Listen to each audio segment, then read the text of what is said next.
Itong Iglesia ni Cristo, naabot na ang buong mundo. Nagsimula sa isang tao, milyon-milyon na ang miyembro. At kung uugatin ang pagsisimula nitong grupo, di mo aakalaing napakalayo ng mararating nito. Isang katotohanan sa iglesyang ito, madaling mapasunod kanilang mga miyembro. Uto-uto sabi ng mga naiinggit dito. Pero nangangarap na sila man ay maging ganito. Ano ang dahilan ng paglaki nito? Napakabilis namang napalibutan ang mundo. At kung ihahambing sa ibang relihiyoso, energetic noong una, ngunit ngayon ay wala na. Nakikita kahit saan sa iglesyang mga kapilya, gawaing panlipunan ay marami rin sila. Sa kanilang paniniwala, ang Diyos ang may gawa. Siya raw ang nagpangyari ng kanyang panukala. May mga lumaban kahit pa noong simula. Nasa na sila, ni anino ay wala. Ang binangga nito ay mga higanting paniniwala. Isang hamak na relihiyon. Sa simula ay kaawa-awa. Milagro ng langit, sandamukal na himala, naging makapangyarihan at tinitingala. Papuri sa Diyos na kanilang sinasamba at sa Panginoong Hesus na mahal na anak niya. Madalas kong marinig sa kanilang pagsamba, ang lahat ng ito ay gawa ng Diyos Ama. Sa aking paniniwala at sa aking nakikita, may mahalagang papel na ginagawa mga lider nila. Taong 1914, narehistro ang iglesia. Si Ginoong Felix Manalo ang nanguna sa kanila. Hindi birong hirap ang dinanas ng iglesia. Minumura, inaalipusta, pinagtulungan ng iba pa. May mga kasama rin sila na lumaban sa kanya. Pansariling kapakanan ang siyang pinauna. Nabalitaan ko, nagtayo ng sariling iglesia. Hanggang doon na lamang yata ang kinaya nila. Nagsimula ang iglesia na magpatayo ng kapilya. Sa simula ay maliliit, sawali ang kayarian nila. Ang kasunod niyon, ang kapilya malalaki na, patuloy na dumami ang kaanib nila. Dalawang malalaking digmaan ang naganap sa panahon niya, 1914 at 1939, pinagtagumpayan ng iglesia. Panahon ng Hapon, ginipit ang mga pagsamba, pati ang hukbalahap, ginulo rin sila. Sa aking naalaman, pinagtangkaan ang buhay niya. Isang araw, papunta yata sa probinsya, may mga nakaabang, tatambangan siya. Bago pa man umalis sa kanilang kapilya, siya'y natapilok, di nakatuloy sa lakad niya. Isang madaling araw ng taong 1963, pumanaw ang lider ng samahang INC. Kinikilalang sugo, ang ebanghelyo ay isinilbi. Tapos na ang panahon niya, ang anak ang humalili. Kung tawagin ng kapatiran, ay ang kanilang KRD. Sa kanyang panahon ay patuloy na lumawak. Ang Iglesia ni Cristo tumawid na ng dagat. Gawain ng Iglesia umabot na sa western part, sa Estados Unidos, pagsamba ay ginanap. Katuparan daw ng hula na nasa kasulatan, mula sa silangan, titipunin sa kanluran. Ang mundong kalupaan, kanilang kinalatan, sa bawat kontinente, sila'y nananambahan. Sa panahon niya, nagmaktol ang Hacienda Luisita. Itong kapatiran, ginipit ng unyo nila. Sa kanyang inisyatiba, bumili ng lupa sa Nueva Ecija. Nag-exodus ang kapatiran, nanirahan sa baryo Maligaya. Sa kanyang panahon din, naganap ang martial law. Sentral ng INC, gustong kunin ng mga sundalo, sa kanyang pangunguna, ay nabigo ito. May nangyari rin noon na hindi kagandahan. Pagtuturo ng relihiyon sa eskwela ay magiging sapilitan. Relihiyong Katoliko ang siyang makikinabang, pati ibang paniniwala, susubuan ng kanilang aral. Sa kanyang pangunguna, ito'y napigilan. Itong Central Temple sa panahon niya ginawa. Malalaking kapilya rin maging sa ibang bansa. Sa kanyang panahon, ang iglesia ay lalong tiningala. Lingap sa mamamayan, siya ang nagpasimula. Doon sa Jerusalem, nagtayo siya ng kongregasyon sa lugar kung saan ang iglesia itinayo ng Panginoon. Noong unang siglo, kasama ang mga apostol. Sa panahon din niya, nagkalokal ang INC sa Roma, sa pusod ng relihiyon na Iglesia Katolika. Pagkatapos nito, kongregasyon ay dumami na. Sa panahon pa rin niya, nagkaroon ng lokal sa bansa ng Gresya. Mahahalagang anibersaryo sa panahon niya, golden at diamond, ipinagdiwang nila. Taong 2009, nang siya ay pumanaw, singhaba ng coastline, ang tila sa diliman, kapatiran at hindi, lahat ay nakiramay. Sa huling sandali, siya ay masilayan. Ang pumalit na lider, Ka Eduardo ang ngalan, sa puso at damdamin nitong kapatiran.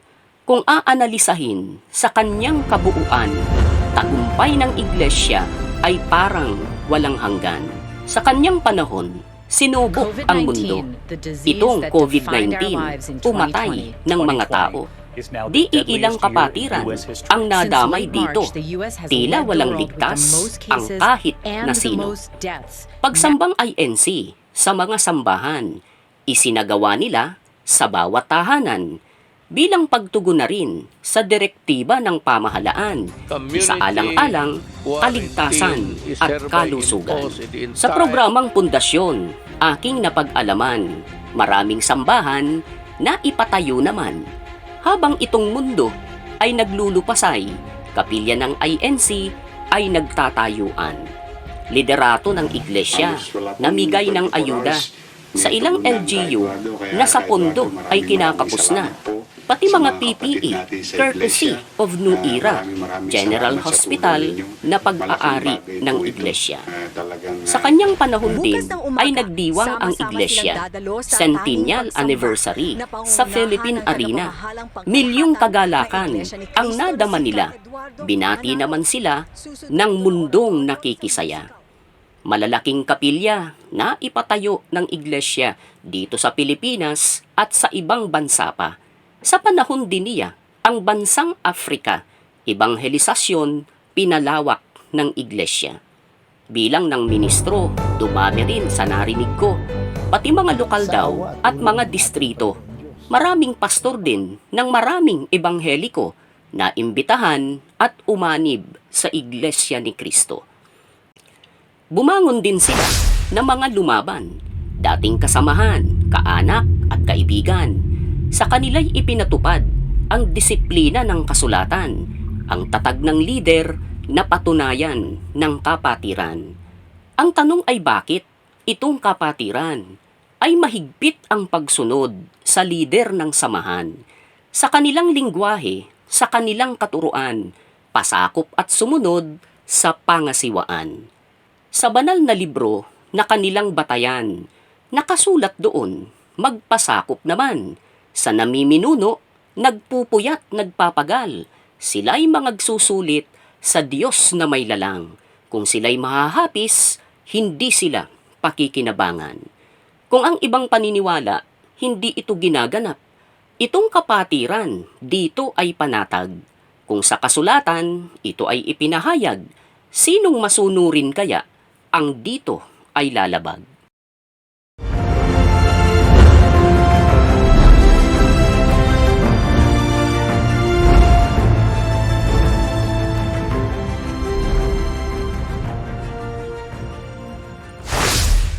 Shout out kay Charmaine Moira Roderos ng lokal ng Abar, San Jose City, Nueva Ecija mula kay Ronel Roderos.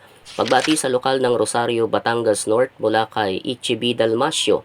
Shout out kay Norbert Domingo at sa lokal ng Amukaw, Tarlac Central.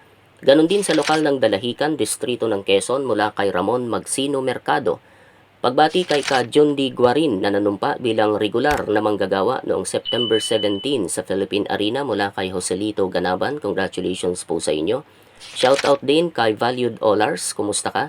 At ang mga taga-lokal ng Kabagan, Cagayan South mula naman kay Pascualito Modina Sr. Shoutout sa lahat ng kapatid sa Iglesia ni Cristo mula kay Jess Sardanyas. Shoutout sa lahat ng INC Construction Team sa lokal ng Darangan, Rizal East mula kay Noslen Todip.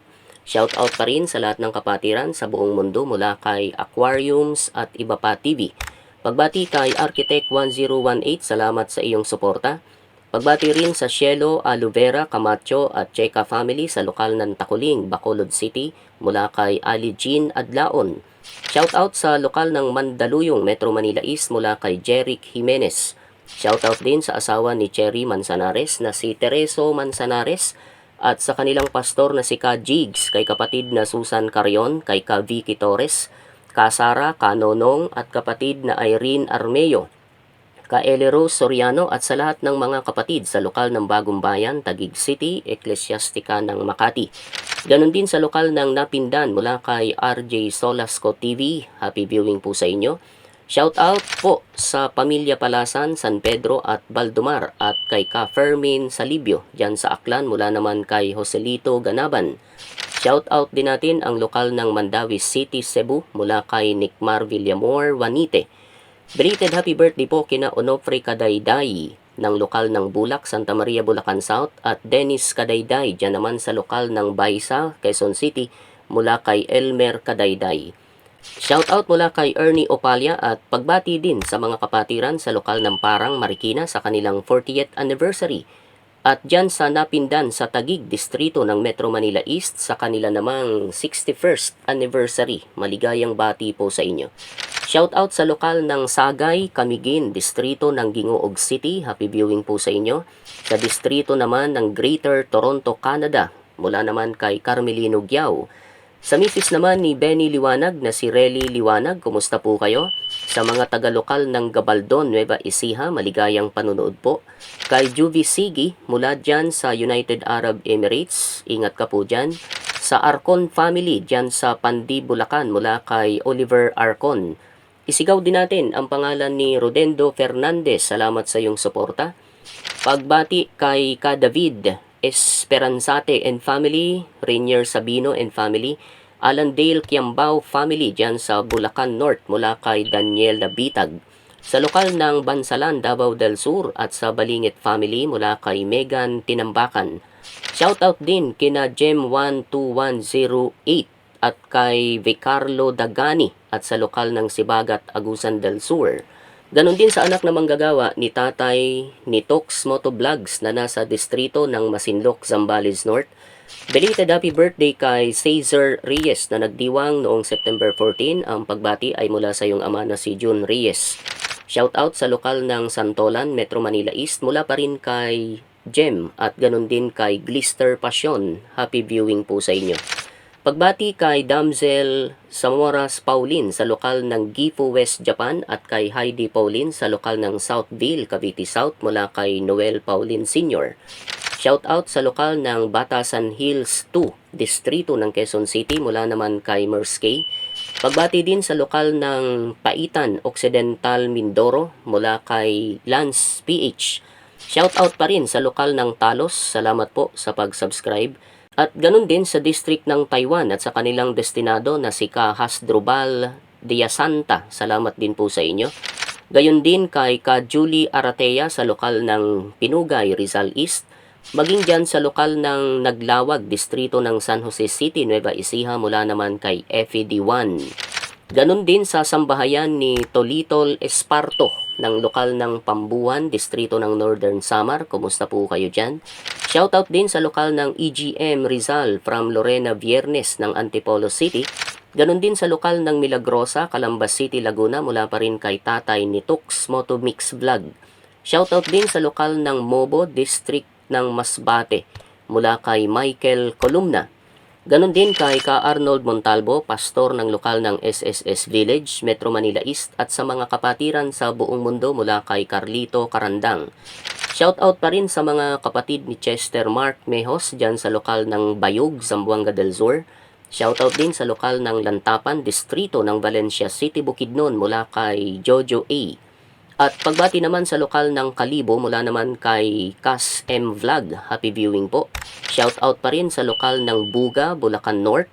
At muli po, marami pong salamat sa mga nag-subscribe at sa inyong panonood.